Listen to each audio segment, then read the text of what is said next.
અને હવે સમાચાર અમદાવાદથી, જ્યાં ચૂંટણી નજીક આવતા ભાજપે જનસંઘના કાર્યકર્તાનું બોલાવ્યું હતું સંમેલન।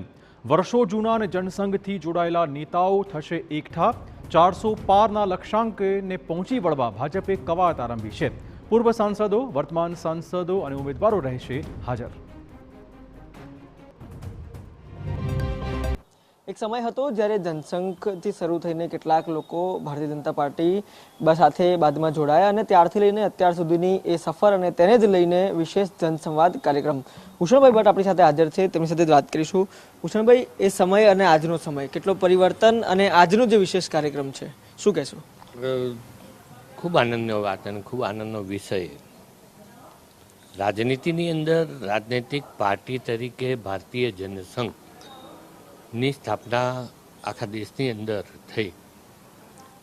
ત્યાર પછી ગુજરાત અને ગુજરાતમાં અમદાવાદમાં સ્વર્ગસ્થ વસંત ગજેન્દ્રભાઈ ગડકર, નાથાલાલ ઝગડા, પ્રહલાદભાઈ પટેલ, આદરણીય બાબુભાઈ પટેલ, અનેક લોકોએ આ સંઘર્ષ યાત્રા શરૂ કરી, જનસંઘની શરૂઆત।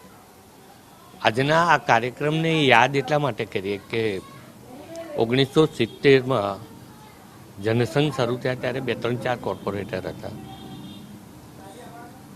70-72ની સાલમાં 2 પેટા ચૂંટણીમાં સ્વર્ગસ્થ અશોક ભટ્ટ અને ડૉક્ટર દુર્ગેશભાઈ ઝવેરી 2 સીટો ભારતીય જનસંઘ જીત્યું હતું। સંઘર્ષ કરતા જે સંઘર્ષની યાત્રા હતી, એ યાત્રાના અનેક સુકાંઠીઓ આવ્યા। 75-76માં આ દેશમાં કટોકટી આવી અને કટોકટી પછી એ બદલાવ આવ્યા પછી જનતા મોરચો બન્યો। જનસંઘનું જનતા મોરચામાં વિલીનીકરણ થયું। અમદાવાદની અંદર પણ નગર નિગમ મ્યુનિસિપલ કોર્પોરેશનમાં પણ સત્તા પરિવર્તન થઈ।